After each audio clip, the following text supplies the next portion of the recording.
Di balik tembok istana, berbagai rapat tertutup digelar dengan wajah-wajah serius. Presiden Prabowo duduk di ruang kerjanya yang sunyi, menatap laporan setebal hampir 2 inci, hasil audit besar-besaran yang baru saja diserahkan oleh Purbaya. Laporan itu berisi daftar nama-nama besar, dari politisi senior hingga pengusaha yang selama ini mengatur arah kebijakan negara dari balik layar. Prabowo membaca dengan seksama. Setiap nama yang tertera di situ bukan sembarangan. Beberapa di antaranya adalah orang yang dulu pernah duduk satu meja dengannya saat perundingan besar di masa kampanye. Tapi kali ini, rasa segan disingkirkan. Ia menatap Purbaya yang duduk di hadapannya dan berkata tegas, "Lanjutkan, saya di belakangmu." Kalimat itu seperti bahan bakar bagi Purbaya, singkat, tapi mengguncang seluruh jantung kekuasaan. Sementara itu, di gedung parlemen, suasana berubah muram. Puan Maharani terlihat keluar dari ruang sidang dengan wajah tegang. Beberapa wartawan mencoba mewawancarainya, tapi ia hanya berkata pendek, "Semua harus sesuai prosedur hukum, jangan asal gebuk." Namun di balik layar, tim politiknya panik. Mereka tahu, jika Purbaya terus membuka dokumen itu satu persatu, akan banyak nama dari partainya yang ikut terseret. Mega pun dikabarkan mengadakan pertemuan mendadak di Toko Umar malam itu. Sumber internal menyebut, Mega sempat menegaskan kepada lingkar dalamnya, kalau ini dibiarkan, partai kita bisa habis di mata rakyat. Kita harus kendalikan narasinya sebelum dia, Purbaya, kendalikan opini publik. Namun, permainan lama itu tak lagi mudah dilakukan. Dunia digital kini dikuasai oleh suara rakyat, dan setiap langkah Purbaya selalu viral dalam hitungan jam. Di sisi lain, Purbaya tetap bergerak diam-diam. Ia membentuk tim independen di bawah koordinasi langsung Presiden. Tim itu diberi nama, Garuda Putih, dan anggotanya dipilih dari lintas lembaga, sebagian dari KPK, sebagian dari TNI, dan beberapa dari Badan Intelijen. Tidak ada satupun politisi yang tahu siapa saja anggota tim ini. Tujuannya jelas, membersihkan birokrasi tanpa bocor ke tangan mereka yang sedang diawasi. Malam hari, seorang jurnalis senior mengunggah tweet singkat yang membuat jagat politik gemetar.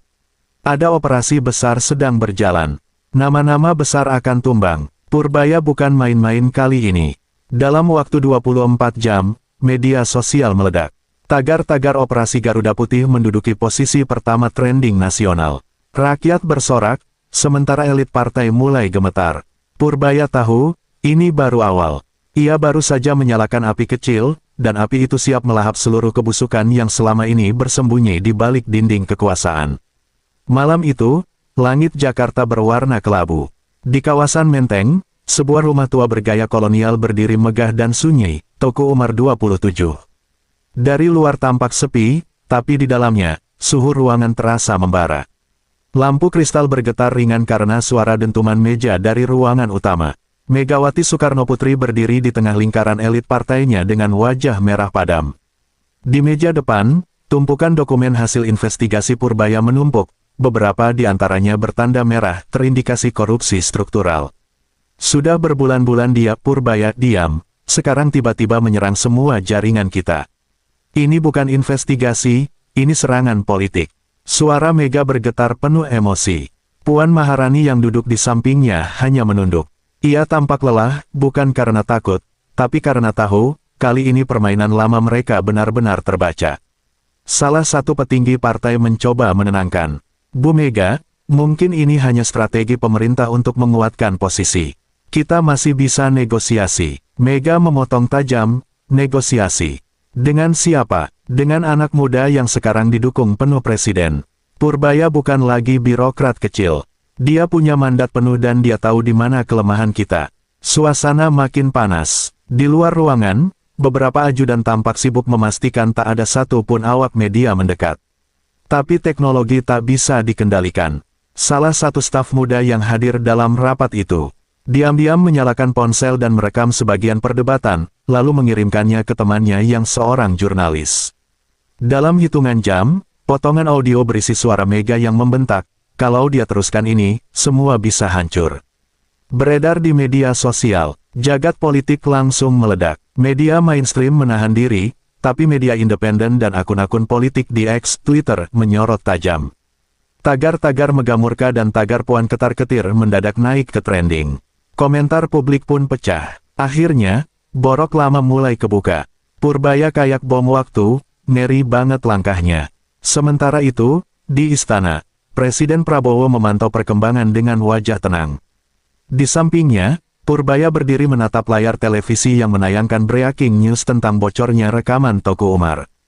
Biar mereka panik dulu, kata Prabowo pelan, waktu kita akan tiba saat rakyat sudah melihat siapa sebenarnya yang merusak negara. Namun di sisi lain, Mega tak tinggal diam. Ia memanggil seorang tokoh senior yang dikenal lihai memainkan politik bayangan. Tugasnya sederhana tapi berbahaya, mencari cara menjatuhkan reputasi Purbaya di mata publik tanpa harus menyerang langsung presiden. Mereka menyebutnya, operasi asap, operasi propaganda senyap untuk membalikkan persepsi rakyat.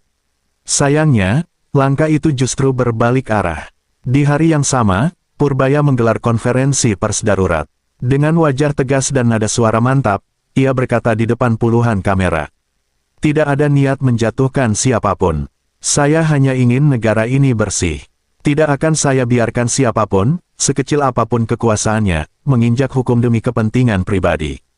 Kata-kata itu menghantam keras. Rakyat bersorak, media internasional mulai meliput, dan posisi Mega serta Puan makin tersudut.